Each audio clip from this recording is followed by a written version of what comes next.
Hello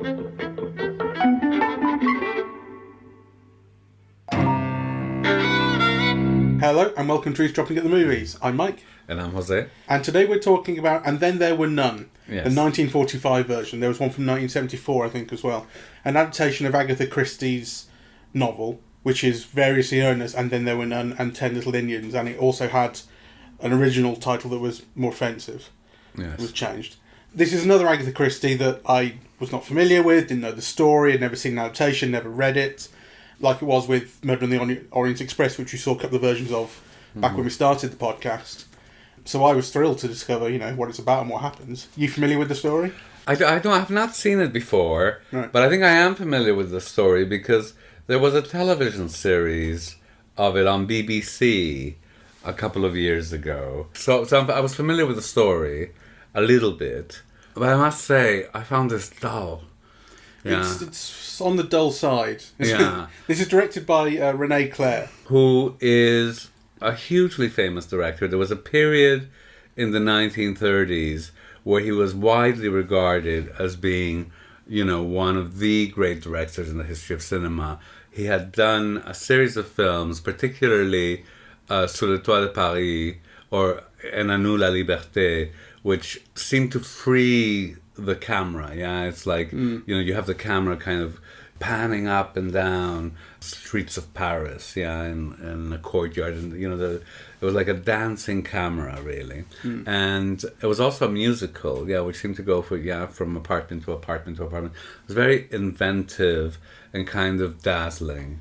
And then, of course, during the war, he moved to Hollywood, and in Hollywood, he did a wonderful film with Frederick March and Veronica Lake called I Married a Witch. Right. Yeah, which is a fantasy. And you could see a kind of skill in this, yeah? I think so, definitely. Yeah, the way the camera moves, the way the shots are planned, the keyhole sequence, and the way that's patterned. But it is also weirdly tone deaf. Yeah? Yeah, I think it's tone deaf to language, it's tone deaf to rhythm, and both the rhythm of speech and I also think the rhythm of situation, the rhythm of situation is much better at. Yeah, that lovely sequence where there's a keyhole and there's a keyhole and there's that has a kind of a rhythmic timing. But certainly in terms of speech and performance, I think the film could have been better.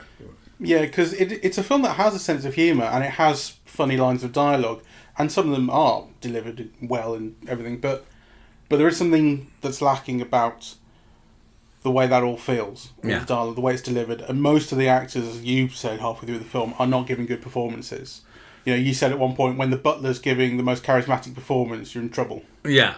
Well, it's interesting because we have now grown so accustomed to seeing these Christie adaptations as all-star vehicles. Yeah, Death on the Nile, Murder on the Orient Express, and so on, that it feels odd to have a whole film cast with supporting actors. Yeah, there isn't a star, a proper Hollywood star of the period in the whole cast. The person that comes closest to it is Barry Fitzgerald, who enjoyed a moment of fame playing the priest to Bing Crosby's singing priest in, I forget what the film is called, but he won the Academy Award for Best Supporting Actor that year. Going My Way. And he was nominated that year as a supporting actor and as a Best Actor. So he had his moment, and I think this might have been an attempt to capitalize on it, or certainly offer him a chance to lead a cast. But as you can see, he's no star. Yeah, the person who comes closest to it, I think, who does give a charismatic and, slightly theatrical, but one that keeps your eye, is Walter Huston. Yeah. Yeah, who was... patriarch of the Huston acting clan. Yeah, that's right, John Huston's father. Who is, I think, very charismatic. Yes, yeah. So, but he's the only one. The rest of the cast... I mean, there's C. Aubrey Smith, who's always fun to watch, right? There's Judith Anderson, who I think is also fun to watch, right? And she's got her moments. She was Mrs. Danvers and Rebecca. But, the whole cast is name supporting actors. Some of them, like C. Aubrey Smith and Judith Anderson, and indeed Walter Huston, with strong kind of personas and greatly skilled. And some of them just kind of blanks, right? Like the two that end up as a couple are like, as boring as cinema gets. So there's something... I think there's something worth exploring, because in a way, why those Agatha Christie films need stars is because there's no characters, right? So, the star persona fleshes out the character. Yeah, what's not in the novel or the script, right? The stars bring to it. And actually, when you don't have stars, there's nothing much there, right? And there's nothing much to look at. It's all plot, really. I kind of know what you mean. I'm not sure I entirely agree that they need stars for that reason, or that you're right that stars do bring that. That you bring it's Brad Pitt or whoever it might be who's in one. Think about Knives Out. Every time you see the star, you already have a memory of what the star is normally like and what they're presenting themselves to be like at that moment, and they're short, impactful roles that really, I think, rely on that recognition. Yeah, but I think part of it is that these films are... I think they appeal to stars because they give them a chance to play. Because actually, the film is not reliant on one single star. The star in most films is... The whole film is on their back. And actually, that's could be probably pretty stressful. And in a film that's an ensemble murder mystery like this, like Murder on the Orient Express, they get to play amongst other things, and it probably frees them up a bit. Because I think, actually, if a film like this doesn't have the top of the top stars, it has good character actors, but people giving good performances, then they will bring out those elements of character and frivolity or whatever it might be, and charisma. Only if the role offers them that. Well, I think the roles here don't, and I do think the actors aren't good enough for them either. Well, I mean, I think there are some fantastic actors, but I think actually Judith Anderson is a case in point. See what she can do in Rebecca, right, where, the role is written with kind of so many layers and nuances, even though it's equally brief. And see here, where she's, what is she given to do? What is she given to play? Nothing, right? So, we're not a million miles away. I think with good actors who aren't necessarily stars, I feel like this can really, really work. But as stars would add something, because they are spectacle in themselves. Your eye is drawn to them, Yeah, sure. There's a reason why they become stars. And also you do know a lot about what they've done before, their extracurricular life, and you can flesh out a whole kind of thing that the role itself doesn't necessarily need to have there. I think it's true, for example, as well, in Knives Out, like if you see the Chris Evans character, right? I mean, so it's given a lot of plot, and you get a lot of information about the person, but it's not a character with many layers, and really all of the fun is in the way that in Chris Evans and in the way that Chris Evans plays it, but also in that it's Chris Evans playing it. Yeah, no, I get what you mean. I do get what you mean, and I think that does bring your expectation of the star, or the way that they will play against type or with it, that adds something. But I don't think it's actually a prerequisite. It's nice to have, and there is a reason why these films become these star showcases. And as you said, when you watch the old Agatha Christie's, Murder on the Orient Express, and the old Death on the Nile, it's about and now we go to this person, and now we go to Lauren this person. Bacall, Sean Connery, Vanessa Redgrave. So that's a pleasure in itself. Yeah, it is for sure. Yeah. It's a delight. And it's missing here. And obviously the producers didn't think very much of it because, I read in Wiki that it was one of those films, and it's a pretty big budget film, it's a 20th Century Fox film. Yeah, the copyright was left to lapse, which is paradoxically why it was hard to get a hold of a copy. I remember one of my exes said, well, would you have this? I've been dying to see this for many years, and I couldn't get a hold of it, really. And I finally did order a copy, I think from Spain or whatever, and it came really murky, even worse, than what Mubi is showing, which is not the greatest version either. Not the most amazing transfer, but it is available on Mubi. So I guess maybe we should say what it's about. Yes. So these 8 people have been invited to show up to this. It's a house on an island. It's completely isolated. It's real kind of, you're locked in, and it's just these 10 people. You have to work out who it is. So it's 8 guests plus the butler's wife, who's the maid. And they've been invited by a Mr. U.N. Owen. That's how he signs all his letters and things. and it quickly kind of transpires that this Mr. UN Owen is actually it's unknown. Yes. And they've all been summoned there, a gramophone record tells them, because they're all responsible for murder. Be it someone they've actually murdered or someone they've let die through inaction or perjury, things like that. They're all responsible for people's deaths. Which is a pretty interesting way to start it off. And after that, people start getting picked off one by one. And there's no escape. The boat isn't coming back to pick them up. It's just them on this island. Is there someone else doing it? Is it one of them? That's how the thing develops. So it does make you ask the question, who's doing it? And I was going, is it the cat? It does. It's not. I don't think it's very suspenseful. I don't think you're given much information. I don't think the choices of who gets killed off first are done very well. You keep the dullest actors, alive for the longest. Big mistake, right? And I also think there are kind of moral and ethical dimensions that would have made the film more interesting had they even been raised, right? Like, is this true? How do we know that this person has really killed off her sister or whatever? It could just be hearsay, right? Like, and you could make interesting distinctions between, the character knowing for sure, but the audience doubting, or the audience knowing for sure, but the characters bringing it up as a get out. Right? There are interesting things. There's the point kind of halfway through the film where the remaining characters sit around the table and have his house essentially, and say, talk about their own histories and how true those allegations are.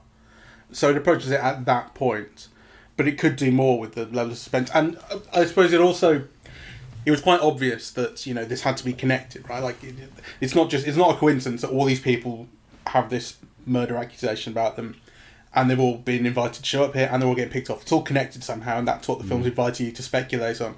And so it does work it out. When you eventually find out who is doing it and why, it makes sense ultimately, right? That's the thing I like, that there's a logic to it. Yeah, there's a logic to it. It's a bit rudimentary. It's a bit. I mean, at the end of Murder on the Orient Express, which we won't spoil here if you don't know it, but I didn't know it before I'd seen it. And then, when you see it, you come to realise this is one of the great endings of a murder mystery story, and kind of very well known and renowned, and there's a reason for that. And this doesn't have that level of invention. No. And it's interesting because it is written by one of the great screenwriters of the classic era. It was written by Dudley Nichols, who wrote some of John Ford's most famous films, but also some of the really entertaining films of the 1930s, Skyline, Judge Priest, a big hit with John Ford, The Informer, also with John Ford. He wrote the classic She, which was then remade with Ursula Andress.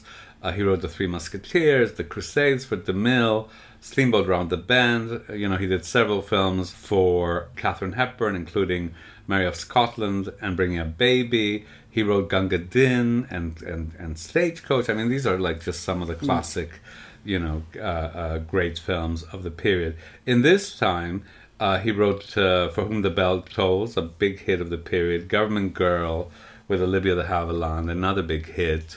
And then immediately after this, The Bells of St. Mary's with Bing Crosby and Ingrid Bergman, one of the great hits of the era, right? Like not just of the year, but of the 40s as a whole. So a really skilled screenwriter, not only, a writer of entertainments, but a writer of socially significant cinema. So this feels, the combination of René Clair directing, written by Dudley Nichols, it feels like, to me, a real disappointment, really. And the dullness of it is a surprise, because it is visually inventive. You can see, where René Clair is coming in. And if you compare it to I Married a Witch, which is so sophisticated, and so funny, right? And it's high comedy. It requires like a lightness, of touch, right? So I wouldn't have expected, on the basis of having seen that American film of his, to him being kind of tone deaf here, which I think the film is tone deaf in terms of speech patterns and, the way that you could get humor out of just, vocal rhythms, things like that. And certainly, to achieve some consistency amongst the actors, right? Like, it's clear to me that he doesn't have an ear for that. Maybe comes from working in a second language. Yeah, and of maybe not knowing English well enough and, and so on. Who knows? But I do think it looks quite elegant. It does. It's shot and edited quite elegantly, and I was really struck by the shot where the two of them are coming down the stairs towards the end, and they're going out towards the beach, and so they come down the stairs, and the camera pans down, follows them, and then it goes on to the statue of the China Indians. They keep breaking every time someone dies. And you go, ooh. And then I thought the shot was going to end there, and then it would cut to them being outside. But no, the camera then picks up and pans over to the window, and you see them outside. They see the dead body, and she screams. And it's a really, it didn't need to do it like that, right? They could have just cut, right? And actually, it probably saved time because, you as long as you get that shot right, you do it a few times, you get it right, then you cut out a load of setups that you would otherwise have to do, right? So it's kind of elegant and probably efficient, and there's a feeling to that throughout the film, really. There isn't anything kind of visually that feels unnecessary or out of place, right? And I like the way that things are staged. I like the way that characters are placed around the scene, and that there's been care taken to place them in interesting places or visually appealing places, like right on the edge of the frame. There's a bit where there are three characters, this is right early on, there's a bit where a couple of characters are talking and one of them turns away, and as he does so, two other characters who are also wearing black coats turn away. So you've got one going left, one going right, and one going straight ahead through a door, all just exiting the frame at the same time. Just nice little elegant. It was almost a joke, it was just a nice little thing. There's quite a bit like that. So yeah, it is. I mean, fans of René Clair, or admirers of René Clair would not want to miss it. Yeah, because I think kind of visually it is full of flourishes. Right, like when they go on the beach and, you see the dead man's feet before, and actually you're not aware that it's his feet until you become aware. The bit where they're voting and the butler leaves, but he doesn't leave. He stands behind the window and he's still there. And then the camera does come to draw attention to him. It cuts to him and he comes back in. So it's not like he's just hiding there just for the audience to see. But he is at the start, and it's nice that he's left, but he hasn't. He's hanging around. Yes. I think we've been... or you have been very elegantly avoiding an important historical factor. And I think we shouldn't, because I think it's all right, to refer to it when it's referring to something like this. So, the original novel was called 10 Little Niggers, right? By the time that the film was made, they were obviously already aware that this was highly inappropriate as a title. And in fact, all of Agatha Christie's novels are really imperialist and, Oriental and so on. Yeah. I mean, that's just a fact. I mean, I grew up loving them and so on. But I think, just because one loved them doesn't mean that as soon as one gets older, one is blind, to all of those things. So... it was never the US title, though. The US title was And Then There Were None. That's right. What I'm saying is that even by 1945, you already knew you couldn't name a film like that, right? No, but it says here in the novel was published in the UK in November 1939, and then in the US a couple of months later in January 1940, and then it was And Then There Were None in the US. Well, so it had a title change immediately. Well, obviously, a good thing then, because that is an entirely inappropriate and racist title. Yeah. But, in the context of the US, even more so, because at that point, I think the UK, I believe, didn't have, a considerable percentage of its population being black people, whereas the US did. So, that would already have created, incredible conflicts. Mind you, the way that the film solves it is not much better. Yeah, because what we see in the film...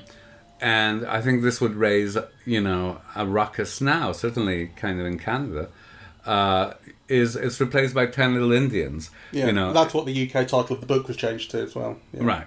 And then, but, the 10 Little Indians that you are shown, they are not like small children from India. They are Native Americans, right, with all the feathers and all the cliches, that a lot of indigenous people in North America find at least as offensive as black people would have found the term nigger. You've changed one form of racism from another. One that you slightly prefer.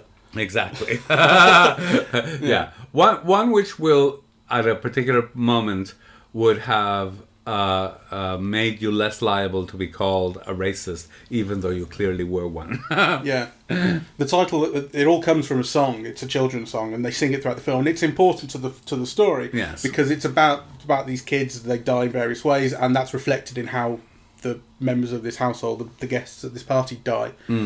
So it becomes relevant to the story.